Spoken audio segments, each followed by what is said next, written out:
Si tu n'es pas assez courageuse, retourne à l'internat et lis tes livres comme d'habitude, dit Chisom avec un visage en colère. Na répondit avec hésitation. Je ne comprends pas pourquoi tu me poses cette question stupide. Tu as dit que tu voulais être comme nous, n'est-ce pas? Na voulait s'intégrer aux grandes filles du collège Bryan, alors elle prit son courage à deux mains et sortit en cachette de l'école avec elle. Na avait été admise au collège Bryan quelques mois plus tôt, grâce à une bourse. Elle venait d'un milieu très pauvre, mais elle était très intelligente et brillante. Avant de quitter son village pour la ville, ses parents lui avaient conseillé de se concentrer sur ses études, d'éviter les ennuis et de respecter les règles de l'école. Cependant, Na commença à se laisser distraire après avoir rencontré une fille nommée Chisom. Contrairement à Na, Chisom venait d'une famille très riche. Ses parents étaient politiciens. Elle avait tout ce qu'elle désirait et se comportait comme une enfant gâtée. Chisom et son amie Izini, également riche, se moquaient souvent des élèves pauvres. Na admirait leur vie et leur popularité, alors elle se rapprocha d'elle malgré les avertissements de ses amis qui lui disaient de rester à l'écart. Un soir, Chisom et Izini proposèrent à Na de s'échapper de l'école pour aller dans un club. Na accepta avec enthousiasme, même si elle avait peur. En quittant l'école, Chisom et Izini mirent des robes courtes et moulantes. Elles donnèrent une robe similaire à Na, mais celle-ci ne se sentait pas à l'aise. « Cette robe est trop courte, mes jambes et mon dos sont exposés »,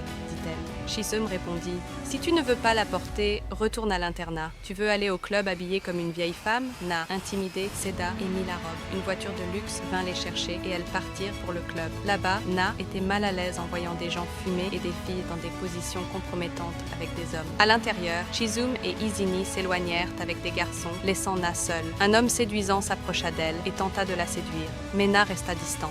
Malgré cela, il lui donna son numéro avant de partir. Plus tard, Chisom et Izini l'encouragèrent à rappeler l'homme, Emma, qui était très riche. Na céda à leur pression et devint proche de lui. Emma commença à lui offrir des cadeaux, dont un téléphone,